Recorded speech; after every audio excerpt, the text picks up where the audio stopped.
자, 오늘 이야기는 제목이 뭐라고 주보에 붙어 있을까요?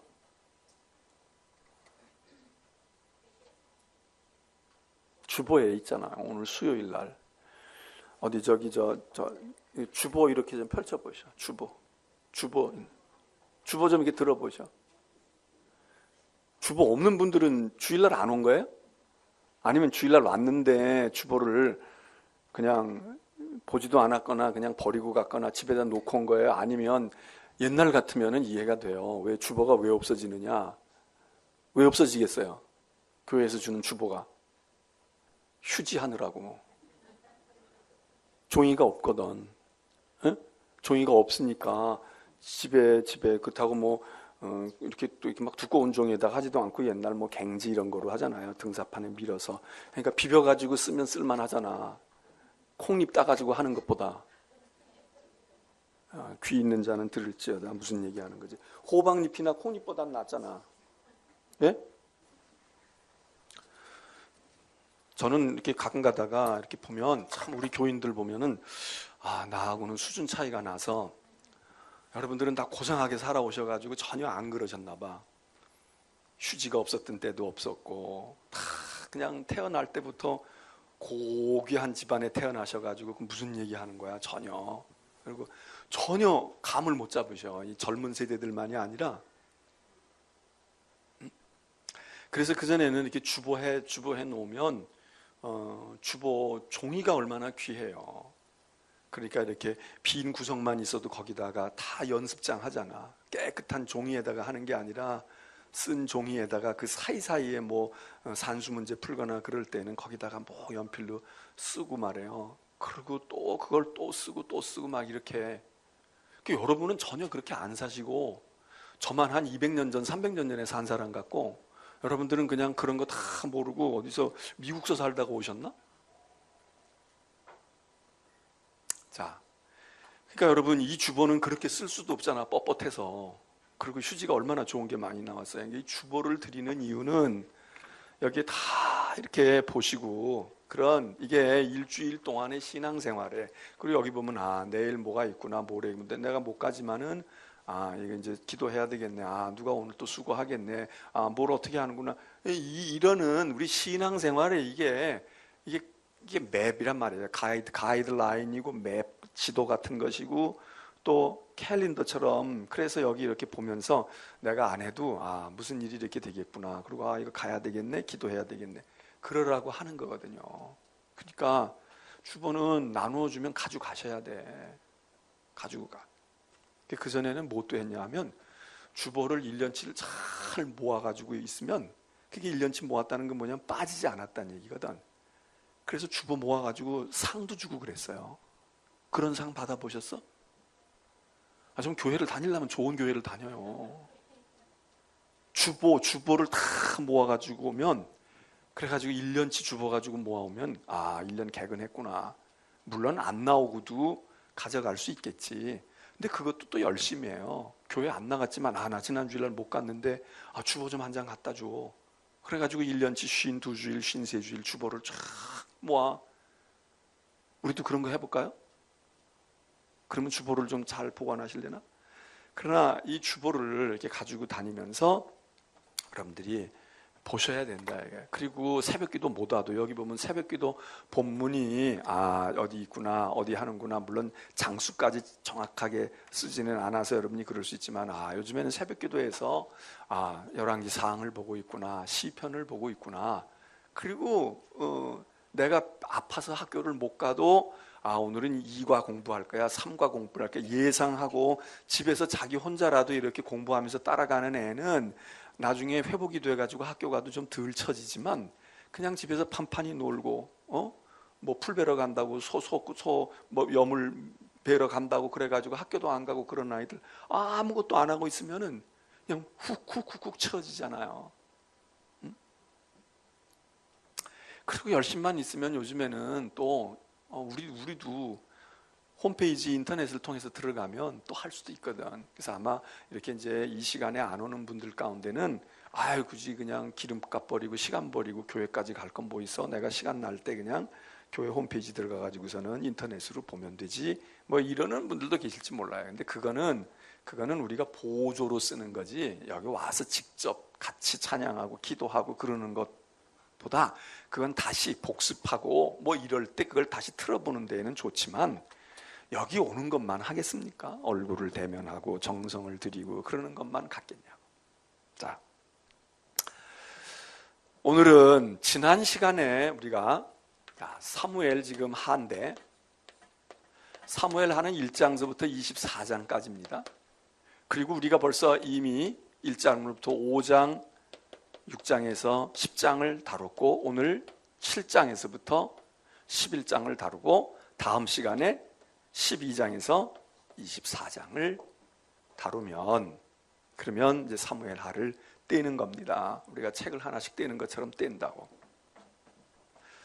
자, 그런데 그러니까 우리가 지금 4시간에 걸쳐서 4주에 걸쳐서 사무엘 하를 지금 독파하는 건데 지난 시간에도 여러분에게 이때에도 그랬고 말씀을 드렸습니다만은 다윗의 인생이 참 파란만장했던 인생이지만 사무엘 하에 들어오게 되면 1장으로부터 다윗은 정말 하나님이 다윗을 축복하시고 다윗이 인생 살아가다가 저런 날을 보게 하시려고 다윗의 그 앞부분의 인생 가운데 많은 인생의 연단을 하나님이 하셨구나 그런 생각을 들어요. 사무엘상에 이제 그 얘기가 주로 나오잖아요.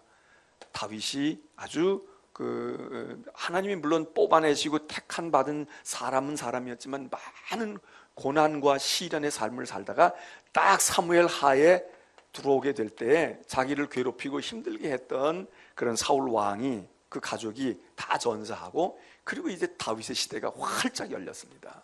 그래서 왕이 되고 말이죠. 남과 북을 통일하고 그러면서 다윗은 승승장구하는 거예요. 쭉 태평성대를 부과합니다. 이 얘기는 다윗의 태평성대는 곧 이스라엘과 유다 왕국의 태평성대예요. 다윗 한 사람이 행복하고 한 사람이 풍성한 게 아니라 다윗이 최고의 전성기를 누렸을 때가 바로 이스라엘 왕국이 역사 가운데 가장 전성시대에 태평성대를 누렸던 시간이었다 그 얘기입니다. 다윗이 여기까지 올라오는 동안에는 많은 시간이 들었습니다. 오랜 세월이 걸렸어요. 적어도 30년 가운데서 아마 10수년은 어린 시절 좀 빼고는 아마 청소년이나 뭐 이랬을 때부터 시작을 해서 적어도 왕이 될 때 30살이었다고 했으니까 30살이 되기 직전까지의 다윗의 인생은 많은 우여곡절을 겪고 그리고 시련 가운데서 딱 이제 왕에 올라오고 난 다음부터는 정말 한번 해볼 만한 진짜 다윗 같은 인생을 살아보면 좋겠다. 그런 왜 이 전성기를 왜 전성기라고 말하냐? 왕이 됐으니까 이제 권력을 잡았다, 군대가 많다, 나라가 커졌다, 돈이 많다 이런 의미에서도 전성거지만 세상적이고 인간적인 차원에서 볼 때에도 다윗은 전성기입니다. 그런데 다윗이 부러운 건 뭐냐면 다윗이 이러는 순간에 무엇도 전성기예요? 신앙도 전성기야. 영적인 것도 전성기예요. 여러분 이게 같이 맞는 사람이 많지가 않아요. 이게 같이 맞는 사람 이렇게 사는 게 이게 정말 금상첨화야. 쉬운 말로 해서 아주 이게 그 꿈 같은 인생이에요. 그런데 대개는 사람이 어떠냐? 이런 전성기를 제대로 누려보지도 못할 뿐만 아니라 전성기를 누려도 이 짝이 안 맞는 거야. 여러분 돈 있고 권력 있고 건강 있고 젊었을 때 믿음도 펄펄 날았더라면 얼마나 좋았겠어요. 그런데 돈 잃어버릴 때 가서 하나님 보게 되는 거야. 이 땅을 바라다보고 살다가 젊을 때는 막 성공했다고 그러고 이거는 성공했을지 몰라. 그러는데 영적인 아무 자각이 없어. 그래서 세상 넓은 줄만 알았지 하나님 높은 줄은 모르고 그리고 세상 재미에 빠져가지고 뭐 성공했다고 그러고 대단하다고 그러고 사는 거야.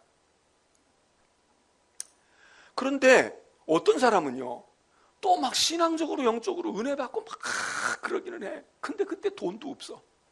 그때 세상에 지위도 없어. 육신이 병들었어. 그래서 막 하나님밖에는 붙들 것이 없어. 이래가지고 영적으로는 정말 은혜도 체험하고 하나님 살아계신 것도 체험하고 자기는 막 영혼에 기뻐 뛰노는데 뭐 가진 게 있어야지, 뭐 지위가 있어야지. 여러분 한번 이 둘을 같이 누렸던 사람들을 한번 찾아보세요. 그리고 그 사람의 전성기, 영적인 전성기가 과연 그 사람의 세상적으로도 전성기였을까?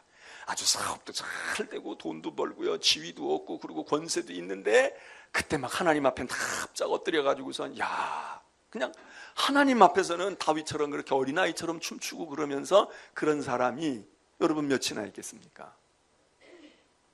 이게 언밸런스하다고. 여기에 빠지면 이게 약화되고요, 이거 붙들었는데 이거 깨닫고 그렇게 했는데 그때는 이미 세상이 많이 시간이 흘러갔어, 자기 삶이. 근데 다윗은 이게 맞은 거야.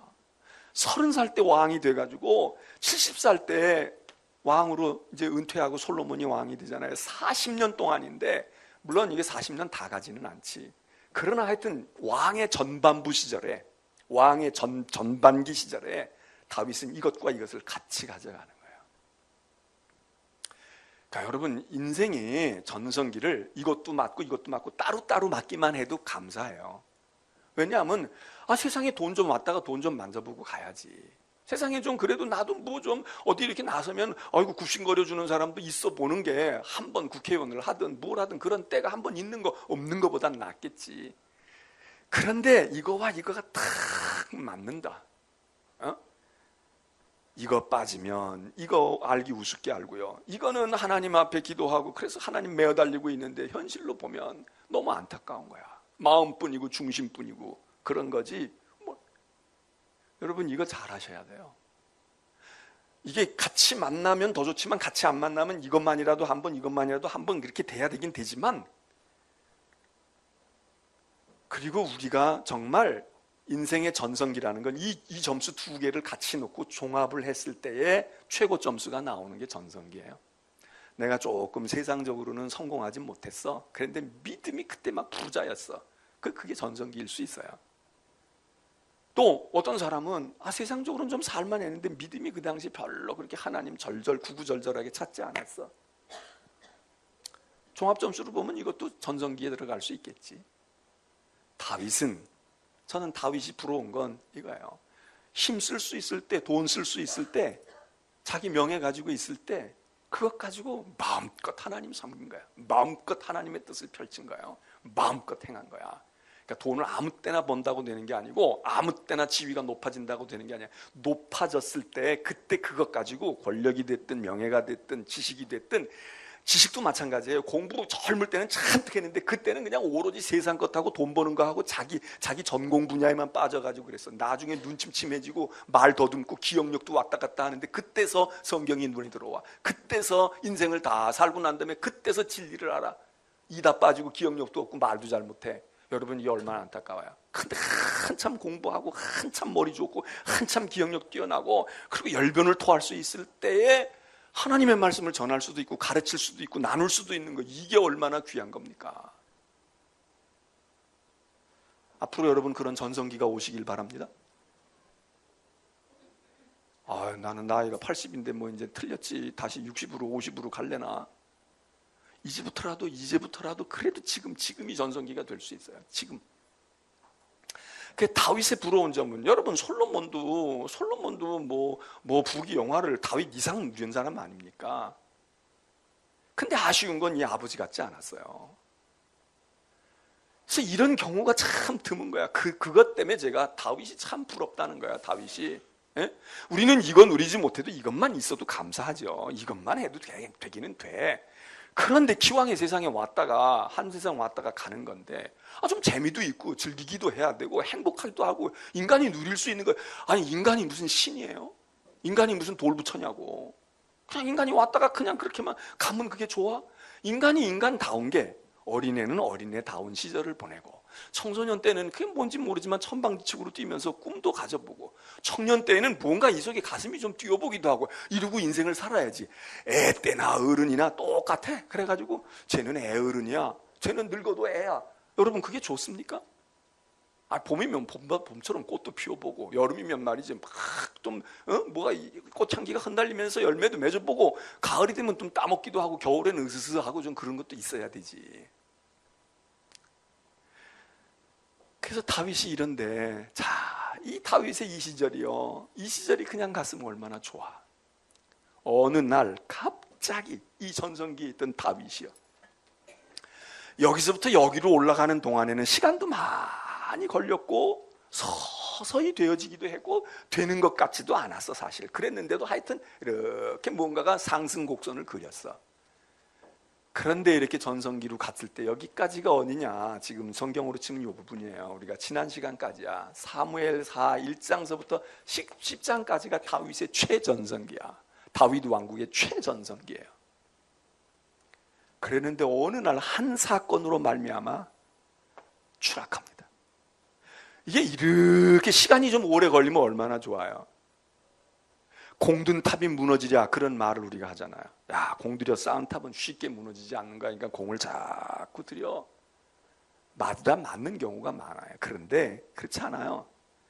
쌓는 데에는 오랜 세월이 걸렸어. 공부도 해야 돼, 참기도 해야 돼, 배고픈 것도 견뎌야 돼, 뭐 부모님도 돌봐야 돼. 이러고 세월을 30년 40년 세월이 올라가서 그래서 뭔가 정점에 섰어요.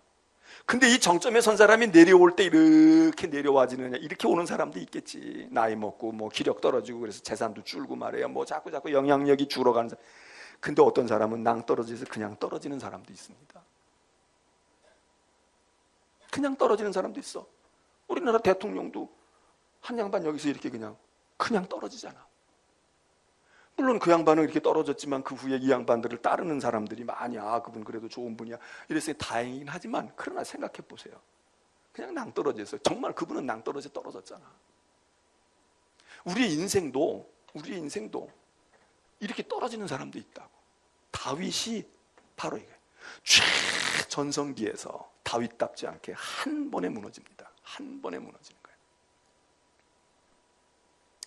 좀 서서히 가면 얼마나 좋아요. 서서히 됐으면 얼마나 좋아. 어차피 내려가는 거지만. 요게 몇 장이냐? 11장이에요.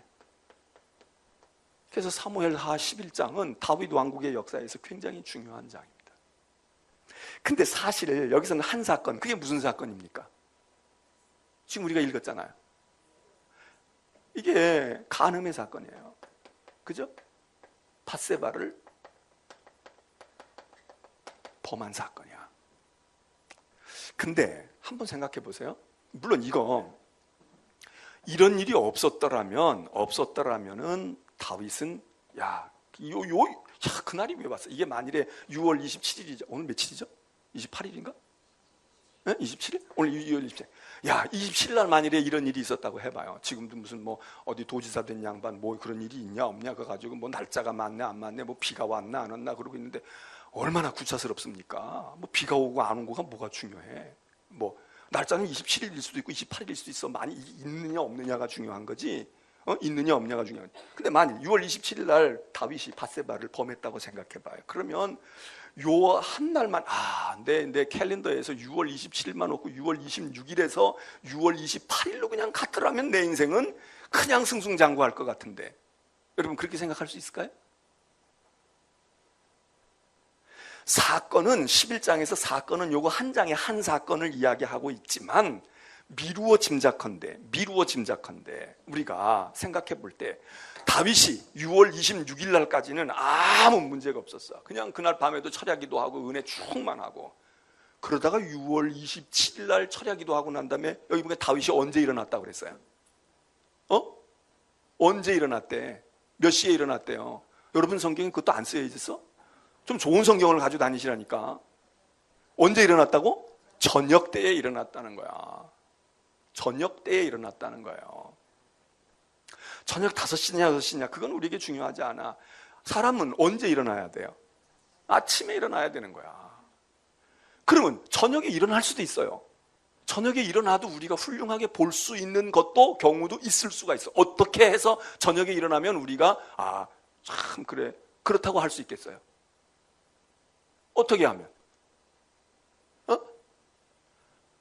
뭘 어렵게 생각해. 여러분은 경험이 없어요? 밤새껏 기도하면 집에 가서 잠 좀 자야 되잖아. 철야하기도 하고 금식기도 하고 그러면 힘이 없어가지고 잠 좀 자야 되지 않냐고. 그러고 저녁에 일어났다. 어떻게 저녁에 일어났어요? 오늘 왜 웬일로 저녁에?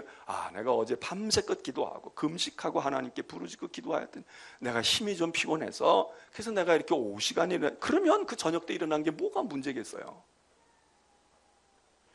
그러니까 우리가 성경을 읽을 때 저녁 때, 아침 때 그게 우리에게 큰 의미가 뭐 그렇게 중요한 단어가 아니에요. 그러나 문맥에서 이렇게 볼 때, 상황에서 볼 때 지금 다윗이 저녁에 일어나야 되냐 이거예요. 그리고 다윗이 지금 나라의 상황은 어떤 상황이야? 전쟁 중에 있는 상황이야. 다윗이 전 같으면 자기도 군대를 끌고 나가야 돼요. 자기가 직접 진두지휘하고 나가서 그래서 지휘관들 모아놓고 작전회의하고 그러고 공격명령하고 뭘 어떻게 하고 자기가 보고받고 좀 후방에 있으면서 해야 돼. 그런데 이제 나라가 튼튼하고 군대가 워낙 막강하니까 자기 장군들이나 장관들이나 이런 사람들이 대왕께서 뭐하러 전선까지 나가십니까? 이게 지금 큰 전쟁도 아니고 우리가 가서 너끈히 이길 수 있어요. 걱정하지 마세요. 우리 일개사단만 가면 까짓 거 다 토벌할 수 있어요. 이래서 다윗은 지금 궁궐에 있지만 지금 전선에서는 전쟁 중에 있다 이겁니다. 그럼 옛날 같으면 다윗이 이랬겠어요? 다윗이 이러지 않았어. 그럼 그 전날 밤에 다윗은 아니야, 전쟁 중에 있으니까 자기 부하 병사들을 위해서 하나님께 열심히 성전에 가서 기도하고 그리고 금식하고 부르짖었겠지. 그렇게 우리가 그렇게 상상을 해 봄직할 수도 있어요. 근데 그렇게 상상이 되느냐고. 상상이 잘 안 돼. 뭘 어떻게 했는지는 몰라. 그러나 하여튼 다윗이 말이에요. 군인들은 지금 밤을 낮을 밤처럼 전쟁을 하고 있는지도 모르고 지금처럼 무슨 탁 무전기를 들거나 전화기를 들면 그냥 통하는 것도 아니고 이걸 보고를 일일이 받아야 되고 그러니까 얼마나 궁금하겠어요. 얼마나 전황을 작전 상황판을 만들어 놓고 그리고 탁 지금 보고를 받아야 될 거 아니에요. 지금 비상 시국이니까. 그런데 다윗이 저녁 나절에 일어났다는 거야.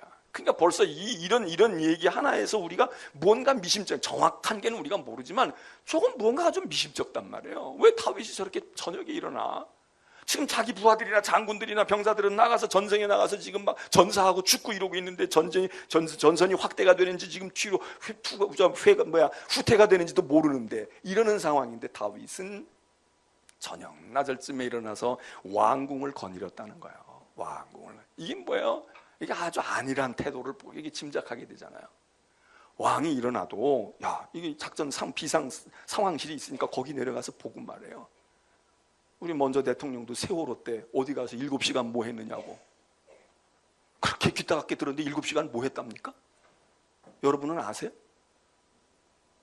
그렇게 7시간 때문에 그렇게 막 물고 늘어지는 사람들이나 그걸 변호한 사람들이 7시간 동안 뭐 했다는 거예요. 저도 들었을 것 같은데 잘 모르겠어. 7시간 뭐 했대요? 반대쪽에서 막 얘기하는 것처럼 그렇게 이상스러운 짓을 했다는 겁니까? 아니면 이쪽에서 얘기하는 것처럼 별일도 아닌데 그랬다는 겁니까? 뭐가 정확한 거예요? 잘 모르겠는데 하여튼 그 7시간 때문에 지금 난리가 났잖아. 7시간 어디가 있었냐? 대통령. 바다에 300몇십 명 빠져가지고 지금 저렇게 지금 희생되고 있는데 대통령 보고 몇 시에 받은 거야? 어떻게 된 거야? 올림머리 한 거야? 내림머리 한 거야? 뭐 이런 거 가지고 떠들잖아요. 근데 다윗이 말이에요. 다윗이 지금 전쟁의 상황에서 다윗은 아침 시간에 뭐 했어? 이거 탄핵감이지. 사실 그렇잖아요. 우리가 한번 탄핵을 해봤으니까 알지만 탄핵감 아닙니까? 근데 다윗이 비로소 6월 27일 날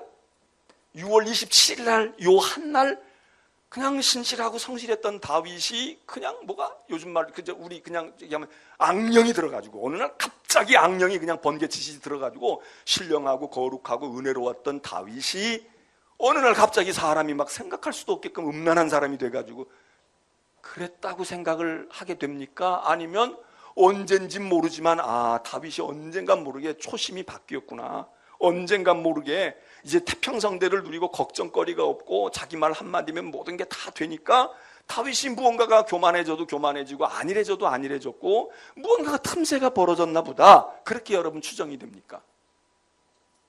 어떻게 생각이 되세요? 전자일까 후자일까? 예? 어떻게 생각되세요? 전자일 수도 있고 후자일 수도 있어요. 정말 은혜 받고 막 정말 막 성령이 충만한 때에도 마귀가 달라와서 넘어뜨릴 수 있지. 예수님에게도 40일 금식하고 다 끝나가고 막 진짜 막 능력을 받고 있는데 마귀가 와서 건드려서 그때 넘어가면 넘어가는 거죠. 뭐 예수님은 안 넘어갔으니까 망정이지. 그럴 수도 있어요. 그러니까 몰라. 우리는 잘 몰라. 성경은 거기에 대해서 말해주진 않지만 우리가 보편적으로 경험적으로 주변에서 되어지는 일을 볼 때, 예를 들어서 몸에 건강이 이상이 왔다. 그래도 내 몸이지만 나는 모를 수 있어도 무언가 의학적으로 깊이 검사해보고 이렇게 하면은 벌써 그때부터 무언가가 문제가 온 거예요. 혈압이 높아진 게 벌써 그런 거고 뭐가 이렇게 되어지는 경우가 많잖아요. 어느 날 아무 문제가 없어. 그냥 건강검진 정확한 거인데 아무 문제가 없는데 어느 날 갑자기 혈압도 아무 문제가 없는데 어느 날 갑자기 혈압이 뻥 터질 수도 있지. 충격을 워낙 받거나 무언가가 심리적으로 또는 외상적으로 뭔가 강력한 뭐가 오으면 혈압이 터질 수도 있겠죠. 그러나 그런 특별한 경우가 아니면 대개의 경우는 뭐예요? 전조가 있고 증상이 있었고 무언가가 조짐이 보였어. 그런데 이걸 모르는 거야. 본인이 모르고 있거나 알았어도 무시해버린 거야. 아직은 내가 나이가 젊은데 내가 뭐 이런데 내가 지금 이 나이에 암이 걸릴 나이야? 아니야, 그럴 리가 없어. 이러고 그냥 몸을 혹사하고 자기가 하던 대로 하다가 어느 날 견디지 못할 때 퍽 쓰러진단 말이에요. 그럼 가서 때가 늦었다고 그러고 뭐가 어떻게 됐다고 그러고. 여러분, 이게 다윗도 우리가 한번 보세요. 어느 날 갑자기 지금 마귀가 다윗에게 너 그렇게 신령해? 너 그렇게 은혜로워? 마치 욥이 동방의 의인 중에 의인이었고 어느 누구도 욥만한 사람이 없는데 욥을 딱 표적을 삼아가지고 마귀가 와가지고 욥은 뭐 시험이 점점 들어서 그런 사람이 아니죠. 욥은 한참 하나님을 섬기고 의로운 삶을 할 때 마귀가 와가지고 콱 꺾으려고 한 거예요. 그러나 다윗의 경우는 우리의 경험론적으로 보게 될 때 성경에서 자세히 이야기하지 않고 11장까지 10장까지 지금 막 승승장구하는 얘기만 하고 있지만 11장이 올 때 요 사이가 1년이 됐든 2년이 됐든 여기 안 기록된 것들이 있을지 모르는데 이때에 다윗은 나태해졌구나. 믿음이 병들었구나. 이제 걱정거리가 없으니까 자꾸 세상적인 생각하고 쓸데없는 생각을 했구나.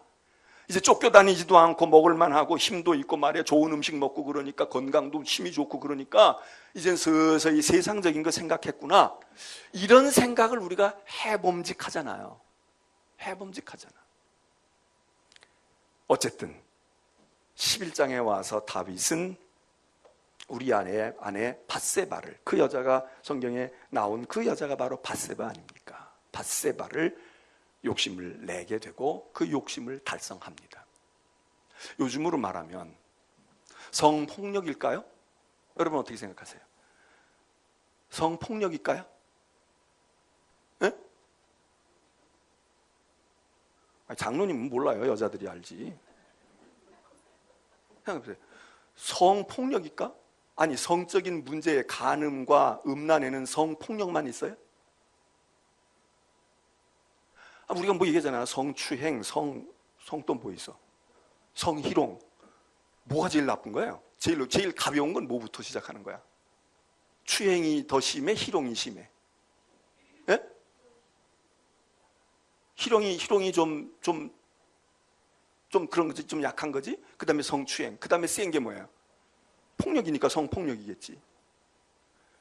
자, 그러면 지금 밧세바의 경우는 성희롱이에요? 성추행이에요? 성폭력이에요? 에?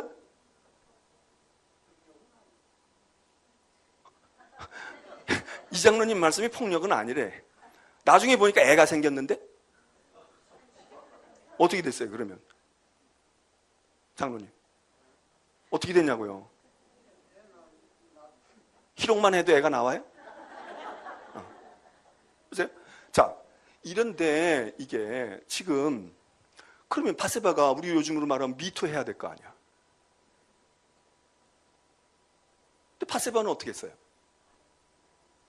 못하고 안 했겠지. 그때 그거 했다간 죽는 거지. 왕이 오라고 그랬는데 어떻게 왕이 나한테 이렇게 했다고 그렇게 할 수도 없겠지만 우리가 이거는 말이죠. 볼 때 성적인 범죄라고 보지만 우리가 얘기하는 성폭력보다는 물론 직책상 그렇게 해가지고 할 수 없다 이렇게 보면 폭력으로 볼 수도 있지만 밧세바도 전혀 싫은 것 같지는 않은 거예요. 물론 그 상황에서 저항할 수는 없었겠죠. 왕이 불러다가 왕이 은밀한 장소에 이런데 어떻게 저항을 하겠어요. 그러나 저항을 못했지만 아마 밧세바도 그렇다고 뭐 남편 우리하고 금술에 문제가 있다 이렇게까지 상상할 필요는 없지만 그 남편은 그 남편대로 좋긴 했지만 그럼 나중에 이제 전사하잖아요. 뭐 밧세바가 그렇다고 죽인 것도 아니고 다윗이 죽인 거지만 죽고 났을 때 밧세바가 왕의 부인이 됩니다. 이거는 어떻게 보면 성폭력으로 볼 수도 있지만 불륜일 수도 있지. 그러니까 이게 짬뽕이 된 것 같아. 요즘 우리가 하는 말로 하면 성폭력과 불륜이 짬뽕이 된 거지. 요즘에도 성폭력 얘기는 미투를 하느냐 왜 하느냐 이러지만 여러분 세상에 성폭력만 있겠어요? 세상에 성폭력만 있냐고. 성을 즐기는 사람들도 많은 거야. 그렇잖아요. 폭력을 당하면 용기를 내서라도 고발을 하거나 뭐를 얘기해요. 근데 아니야, 나도 그럴 생각이 없어. 고발하고 뭐 부를 생각이 없어. 왜? 나도 괜찮으니까.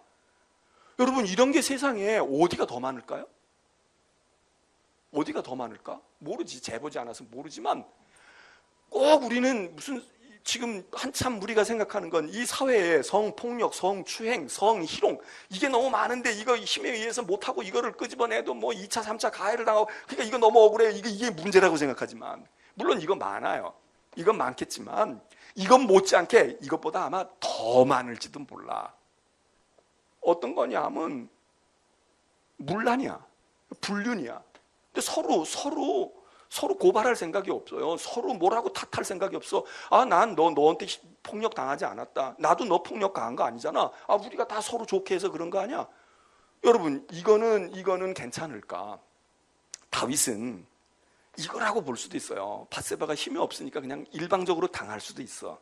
그런데 사실 밧세바가 만일에 지조와 정조를 가진 여인이었다고 그러면 가서 한번 왕궁에 불려가서 그렇게 한 거는 그렇게 했다고 할지라도 그 다음에 자기가 그런 일이 저지른 게 만일에 가책이 되거나 남편이 전사했다는 소식을 들었을 때 밧세바가 그럼 뭐 자결을 하든지 어디 도망가든지 뭐 그래야 되잖아요.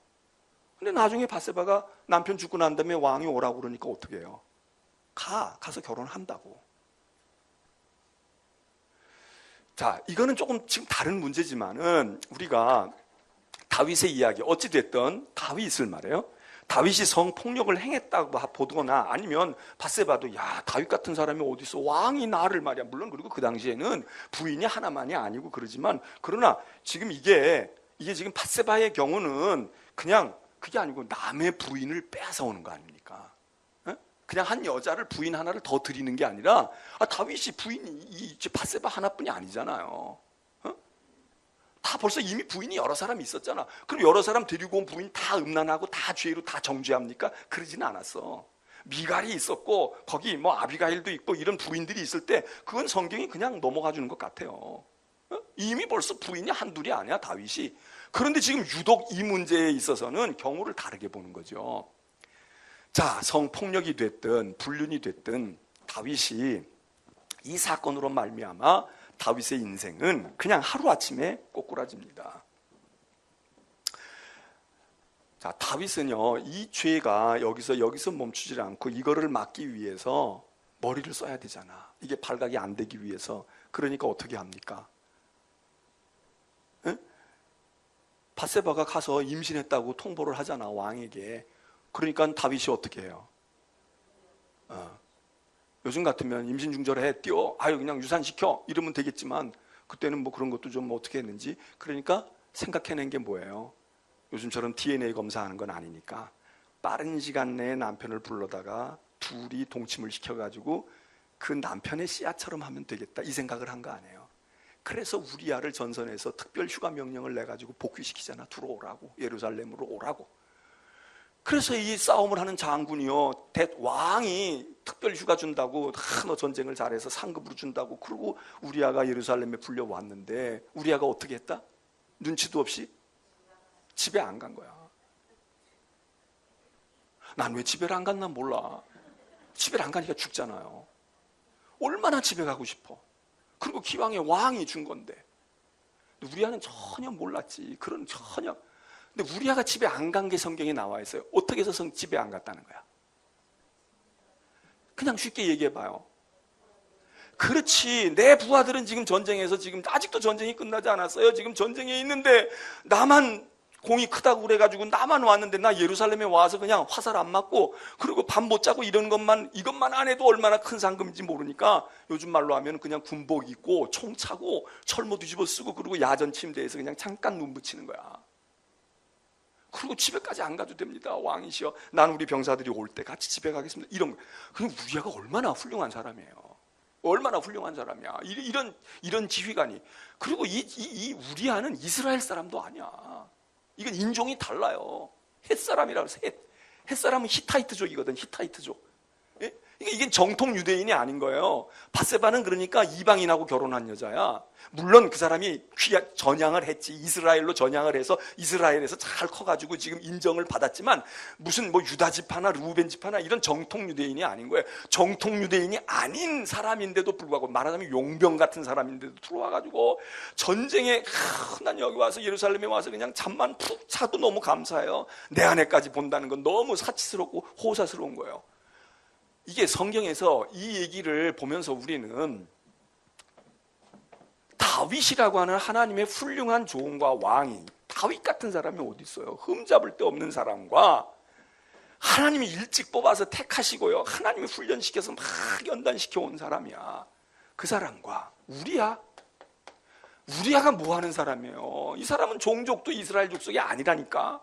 그리고 이 사람은 왕도 아니고 그냥 한 개 지휘관에 불과해. 군대에서 조금 직책이 있는 사람이야. 그러면 정말 우리아가 가졌던 자세가 다윗이 가져야 될 자세 아닙니까? 다윗이 가져야 될 자세야.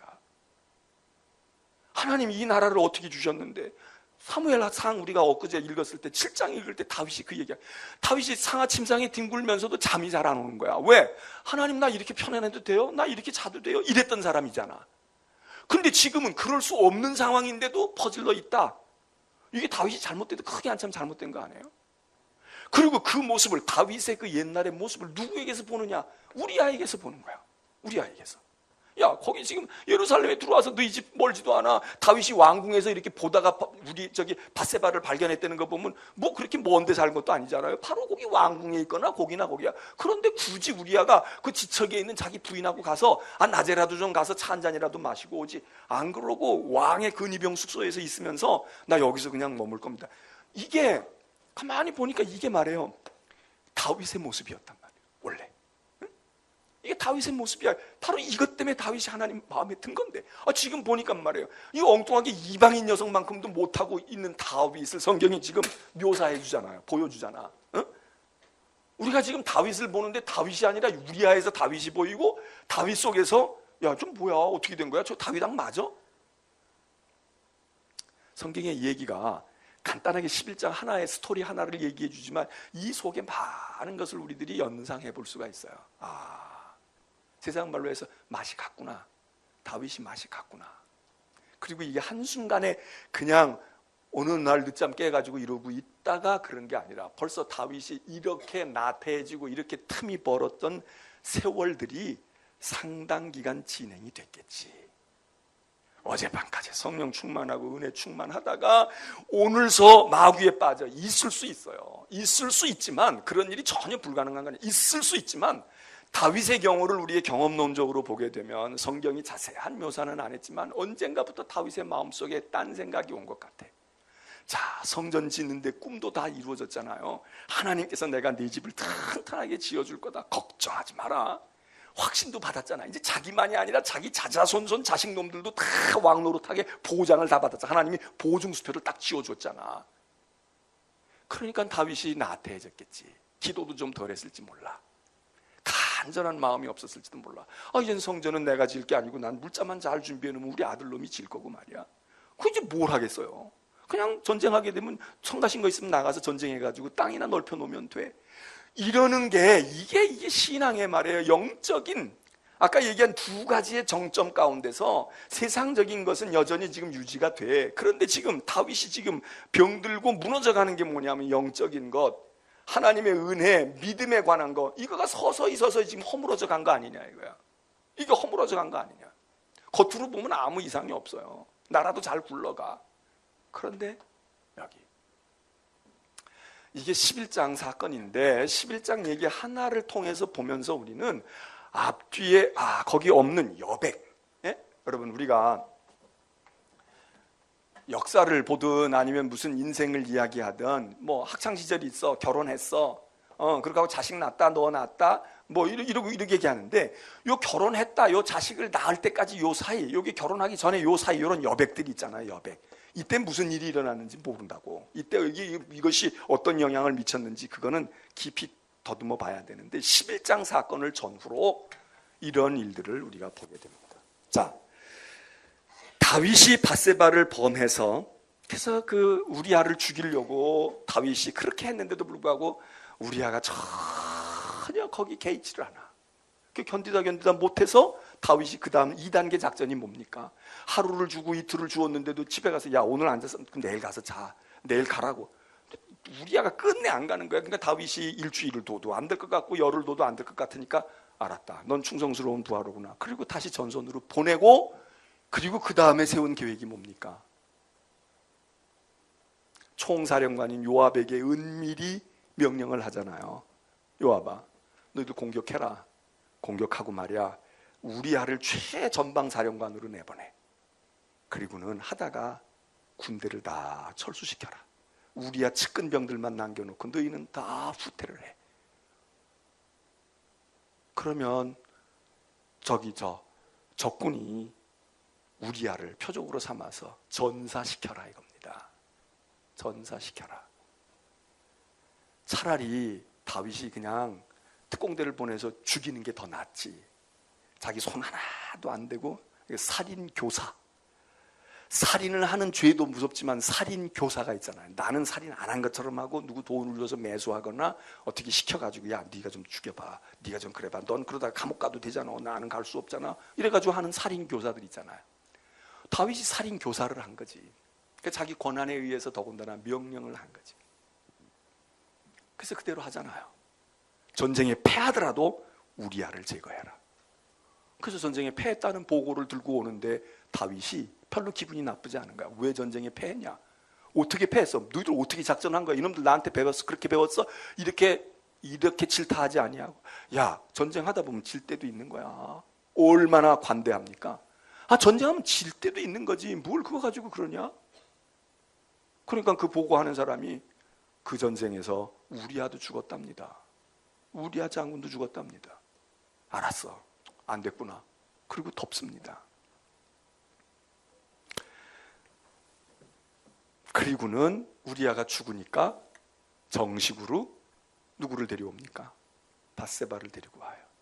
불쌍한 미망인, 전쟁하다가 죽어서 나라를 위해서 헌신하고 충성했는데 너 왕궁에 들어와서 내가 내 일생을 내가 책임지리라. 뭐 이렇게 만일이 얘기했다면 얼마나 멋있는 왕입니까? 얼마나 멋있는 왕이에요. 야, 이렇게 전쟁하다 죽으면 왕이, 나라가 우리를 이렇게 인정해 주는구나, 우리를 이렇게 보상하는구나. 아마 우리아가 아닌 다른 장군의 부인들이 다 남편 죽기를 바랬을지도 몰라. 죽고 나면 나도 왕궁에 들어갈 텐데. 기가 막힌 이야기가 11장에. 그래서 성경이 드라마도 이런 드라마가 없단 말이에요. 이거를 만일에 세상 이야기로 각색을 해가지고 꾸며보라고. 얼마나 재밌겠어. 얼마나 이게 흥미진진하겠냐고. 상상을 초월하지. 그런데 이후부터, 이 일이 있고 난 다음부터 다윗의 인생이 막 꼬여듭니다. 막 꼬여들어. 왕은 됐는데 속을 막 썩는 거야. 살인사건이 일어나지요. 음란의 간음 사건이 일어나지. 멀리서 일어나는 게 아니라 자기들 피부치 안에서 일어나는 거야. 다윗의 자식들 속에서 일어나는 거야. 다윗의 자식들 속에서. 하나님이 그러셨거든. 너는 은밀하게 행했지만 나는 백주대낮에 행할 거야. 그래서 이제 그 후에 나타나는 줄줄이 사건들이 뭐예요? 다윗의 딸을 이복 아들인 이복 남매지간인 다말이라고 하는 딸을 다윗의 큰 아들인 암논이 범하잖아요. 암논이 유린한다고. 그러고 데리고 살면 또 모르겠는데 살지도 아니하고 한 번 동침하고 난 다음에 정내미가 뚝 떨어져가지고 아이고 이건 뭐 좀 있는 줄 알았더니 이거 쓸모도 없는 그러고서 내쫓아 버리잖아. 그러니까 그 오라버니 되는 다말의 오라버니인 압살롬이 이를 부득부득 갈잖아. 이복 형제간에 이를 갈잖아. 그래가지고 압살롬이 암논을 죽입니다. 보복합니다. 왕자들끼리 왕자의 난이 일어나요. 보복해요. 다윗이 어떻게 할 수가 없는 거야. 이건 다윗이 뭘 어떻게 하겠어요. 그리고 압살롬이 그 형제를 죽이고서는 막 왕자의 난을 일으키고 다윗은 솔로몬은 압살롬은 도망가잖아요. 블레셋으로 도망가. 저기 자기 외가 그슬 왕 그리고 도망을 가. 그러고선 3년 동안이나 망명하고 있어요. 그래가지고 그 다음에 압살롬이 돌아오고 싶어가지고 막 돌아와가지고 아버지가 사면령을 내리는 거 아니야? 요압이 와가지고 왕이시여 이제 지나간 일이고 그런데 그 암놈이 잘못했죠. 그놈이 그 짓 했으니까 그 압살롬이 그래도 자기 누이 동생 생각하고 그렇게 한 건데 이제 용서하시고 다 덮으세요. 훌륭한 왕자인데 그 일만 없다면 압살롬이 얼마나 다윗도 압살롬을 으뜸으로 생각했으니까. 그래서 다윗이 마지못한 척 했지만 자기도 데리고 오고 싶었는데 명분이 안 서니까 그렇게 청원, 요즘으로 말하면 청원한 거 아니에요? 청와대에다 청원해가지고 그거를 받아가지고 다윗이 허가하는 식으로 해서 압살롬 돌아왔어. 돌아와가지고는 압살롬이 또 작당을 하잖아. 돌아와가지고 그때부터는 이제 아버지를 노리는 거야. 암논 왕자도 죽었겠다. 이제는 나지. 그리고서 아버지의 왕좌를 누리면서 결국 압살롬이 난을 일으키잖아요. 성공하잖아. 그래서 다윗이 한밤중에 긴급히 도망을 가. 다윗의 일생 속에 그런 일이 없어요. 그렇게 비참한 때가 없었어. 자기 아들한테 쫓기고 자기가 용서해준 아들이고, 근데 그 아들의 일은 자기의 일과 비슷한 일을 보복한 사람이고, 뭐 이런 복잡한 내용이 담겨져 있어. 그래가지고 다윗이 도망가가지고 눈물 줄줄 흘리고 가다가 별의별 것도 아닌 사람들에게 조롱받고 침뱉음 당하고 저주받고 말이에요. 뭐 별의별 소리를 다 듣고 그 수모를 당하면서 도망가는 이야기. 그러면서도 다윗이 저걸 어떻게 해야 될까? 저 나라를 어떻게 해야 되나? 이러면서 또 나름대로 책략을 세우죠. 그 이야기가 계속이 돼. 17장까지. 그렇게 하고 그리고 이제 18장에 들어가서 그렇게 압살롬이 혁명을 일으켜가지고 잡았던 정권이 18장에 들어가면 이제 무너지는 이야기가 나와. 17장까지는 다윗이 지금 최궁지에 몰린 이야기. 아주 최궁지에 몰려가지고 그래서 이거 어떻게 해야 될까? 그러는 이야기가 여기 있어요. 여기서 우리는 이런 이야기를 보면서 다윗의 시련이 왜 왔을까? 왜 나라가 흔들리게 되고 왜 다윗이 이런 시련이 왔을까? 한 사건, 11장의 사건 하나가 상징적으로 보여주고 있는데 거기에는 밧세바를 향한 불륜과 음란의 이야기, 성폭력의 이야기 뭐 이런 것도 다 들어가 있지만 그것만이 아니라 다윗의 엄청난 죄가 거기 담겨져 있잖아요. 그 일을 무마하기 위해서. 그래서 다윗의 범죄, 그런데 이 다윗의 범죄에 대해서 나단 선지자가 그거를 깨우쳐 주잖아요. 그럴 때 다윗이 회개하잖아요. 그게 당신입니다. 당신이 바로 그 짓 한 거예요. 그러니까 다윗이 회개했다. 그리고 회개하는 과정 가운데서 밧세바가 임신하고 있던 아들이 죽잖아요. 아들이 죽어. 아이가 태어났는데 아이가 하나님이 치셨다 그랬어요. 죄는 사실 아버지가 지었는데 이 아이가 사실 무슨 죄가 있습니까? 그 아이가 무슨 죄가 있어요? 근데 성경은 그렇게 말해요. 그 아이를 하나님이 치셨다는 거야. 그래서 아이가 죽어. 이 아이를 살리기 위해서 다윗이 여기 지적을 받고 당신이 그 사람이에요. 그리고서는 음란의 지적을 받고 이거 회개하는 동안에도 물론 있지만 이 회개하는 동안에 이 얘기는 성경이 자세하게 묘사하진 않아요. 다윗이 나단으로 하여금 당신이 그 사람이에요. 당신도 그런 죄를 졌어요. 그렇게 얘기하니까 다윗이 그냥 즉석에서 시인하고 회개했다는 거예요. 그렇게만 쓰여져 있어. 다윗이 어떻게 몇 날을 회개하고 뭘 어떻게 해가지고 어떻게 용서받냐. 하여튼 다윗이 즉시 하나님 앞에서 엎어지고 맞아요. 그러고서는 회개했다는 이 얘기만 나와 있고 그 다음에 이 아들을 하나님이 치시니까 다윗이 하나님 앞에 매달리는 거야. 하나님이 여기서 용서는 해주셨는데 용서하시고 내가 너 용서는 해주지만 너 앞으로 이렇게 될 거야. 그런 얘기를 하시잖아요. 그런데 여기서는 다윗이요. 이 지적을 받고 회개한 것보다 이거 하나님 앞에 매달릴 때 더 상세하게 성경이 쓰고 있어. 금식했다지. 아무것도 안 먹고 하나님께 울부짖으면서 이 회개를 또 여기서 또 했겠지만 하여튼 아이 살리려고 그랬다는 거 아니에요. 그런데 결국은 아이가 죽습니다. 죽고 나니까 다윗이 여기까지 했던 행동을 딱 정리하고 그리고 의관을 갇혀 있고 음식 가져오라고 해서 먹고 왕으로서의 본분을 찾았다는 거예요. 이 다윗이 그런 거 보게 되면 참 이 다윗이라는 인물이 결단력도 있고 상황 판단도 빠르고, 그래서 사람들이 어떻게 그렇게 그렇게 금식하고 쩔쩔매했던 아무것도 의욕이 다 떨어졌던 왕이 어떻게 하십니까? 어떻게 지금 밥 먹겠다고 그럽니까? 아이가 살았을 때도 안 먹은 사람이 아이가 죽었는데 어떻게 밥이 넘어갑니까? 그러니까 다윗이 뭐라고 얘기해요? 아이가 살아있을 땐 내가 이 아이 살리려고 해서 했지만 이 아이는 이제 갔는데 내가 밥 먹는다고 이 아이가 오냐? 그러니까 내가 밥 먹고 이제 내가 이거는 하나님이 이렇게 일단락 치셨고, 그리고 내가 밥 먹고 이제 내가 정신 똑바로 차려야지, 그리고 왕노릇 잘해야지, 그랬다는 거 아니에요. 그리고 무슨 일이 생겼어? 그리고 무슨 일이 생겼어? 밥 먹으니까 몸무게가 늘었어? 무슨 일이 생겼냐고요? 밧세바와 동침한 거야. 기력을 얻고 마음을 정리하고. 근데 하나님 참 이상하셔요.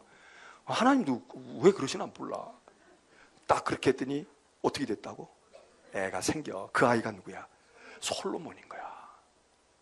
왜 하나님 그런 사람에게서 그렇게 해서 솔로몬이 그렇게 좀 고상하고 금식기도 한 4, 50일쯤 하고 말이에요. 어디 선교 갔다가 오고 그랬을 때 애가 생기면 얼마나 좋아. 근데 솔로몬이 그렇게 내. 하나님이 사랑. 그러니까 하나님도 우리가 어떤 사람한테 빠지면 어쩔 수 없는 것처럼, 딴 사람이 볼 때는 밉상스러워도 내 손 주고 그러면 그저 먹으면 먹는 대로 이쁘고 안 먹으면 안 먹는 대로 이쁜 것처럼 그게 이제 꽂힌 거 아니야. 하나님도 다윗에게 꽂히신 분인가 봐. 그러니까 다윗이 그냥 할 수만 있으면 어떻게 축복하시려고 그러는데 요놈이 엉뚱한 짓 해가지고 하나님 속 좀 상했는데, 야 그래 내가 걷어갔는데도 너 이제 그러는구나. 그러고는 오래 걸리지도 않고 밧세바와 딴 사람도 아닌 그 밧세바와 그 다윗 사위에서 두 번째 태어난 아이를 하나님이 솔로몬으로 만드시고 그 아이에게다가 왕권을 주셔요. 여러분 하나님이 이해가 되세요? 하나님이 이해가 되시냐고. 저는 이해가 안 돼. 아니 하나님 왜 이렇게 해요? 왜 이렇게 조금 한 10년이라도 고생 좀 시키고 하지. 그런데 바로 그 하나님이 밧세바 사랑하고 다윗 사랑하는 건 못지않게 밧세바와 다윗 같은 우리를 그렇게 사랑하신다는 거야. 우리를. 예? 하나님 그건 뭐예요? 왜 그렇게 하세요? 하나님 좀 정신 좀 차려요. 하나님이 만일에 여기서 정신 똑바로 차리고 그리고 시간 끌고 그러면 우리 인생 다 지나가. 우리 인생 다 지나가. 다윗은 한 번에 이런 실수를 하지만 우리는 이런 유형의 실수를 여러 번 할 수 있는데 그때마다 하나님이 딱딱 무 자르듯이 칼로 잘라내면 우리가 나만 할까? 뭐 하나님의 은혜 받았다, 능력 받았다, 불의 종이다 그러는 일들을 많이 보지만 그 사람들 다 신령하고 거룩하고 의로워서 그랬을까요? 아니야. 이런 흔적들이 있는데 하나님이 그냥 주시는 거야. 눈 딱 감고 주시는 거야. 그 밧세바의 몸에서 솔로몬 태어나게 하시고 그냥 속 터지고 진짜 그냥 갖다가 지옥에 던져도 시원찮을 다윗에게 알았어. 너 힘 좀 내봐. 너희 둘이 그렇게 괜찮아? 너희들이 그랬던 거야? 그렇게 남편까지 죽여가면서 그렇게 하고 싶었냐? 그리고 하나님께서 그래 잘 살아봐라 그러셨나 봐. 그렇게 원했으니 한번 우리 아는 어차피 갔으니 너희 한번 살아봐라 그러셨나 봐. 그래서 솔로몬이라는 이름을 지어주시면서 별명도 주셔. 여디디야. 내가 사랑한다. 하나님은 우리가 알다가도 모르는데 우리는 이런 얘기 들으면요, 남에게는 그렇게 사랑하시고 하나님 왜 나는 그렇게 안 사랑하세요? 이렇게 생각하면 성경을 잘못 읽는 거예요. 여기서 우리를 봐야 돼.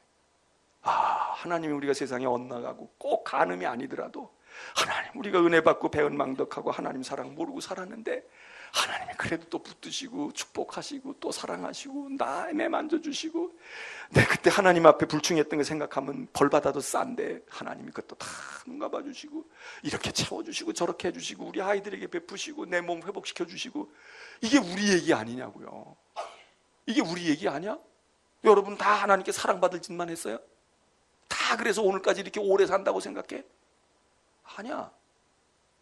그래서 그렇구나. 이게 하나님의 사랑, 다윗을 향한 사랑이 오늘 우리는 더 사랑하시잖아. 만일 다윗은 아들이라도 걷어갔어요.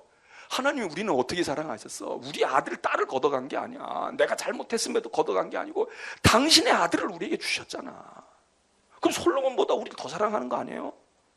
야, 그 문제 시끄럽고 복잡하구나.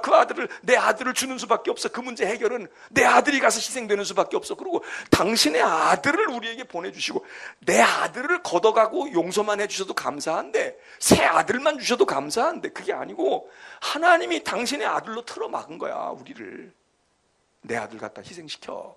내 아들을 거기다 써. 그리고 없던 일로 하자. 너 열심히 살아. 열심히 믿으라고. 그러면 우리는 더 큰 축복을 받은 거 아니에요? 그렇게 생각 안 드셔? 기도하겠습니다. 자, 다윗의 이야기 보면서 제가 여러 가지 말씀을 드렸는데 여러분들이 생각나고 여러분이 붙들어야 될 게 무엇인지 여러분이 각자 하시고 이제 우리 잠시 기도합니다.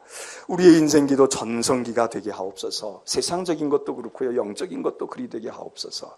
또 거기서 하나님, 우리들이 정말 급전직하, 그렇게 우리가 상황이 바뀔 수도 있는데 하나님, 우리의 삶에서 새로운 것들로 정말 좋은 쪽은 모르지만 우리의 믿음이 추락하지 아니하도록, 그리고 하나님, 우리의 죄에도 불구하고 하나님께서 다윗을 사랑하셔서 솔로몬을 주시고 하나님이 새 역사를 이루시는 것처럼 하나님의 그 은혜가 아니면 우리도 벌써 끝난 인생입니다. 그거 깨닫고 솔로몬의 사랑, 밧세바의 사랑, 다윗의 사랑이 그보다 더 큰 사랑이 우리에게 온 것을 우리가 알고 우리가 감사하는 마음을 가지고 기도합니다. 같이 기도하고 자유롭게 돌아갑니다. 주여.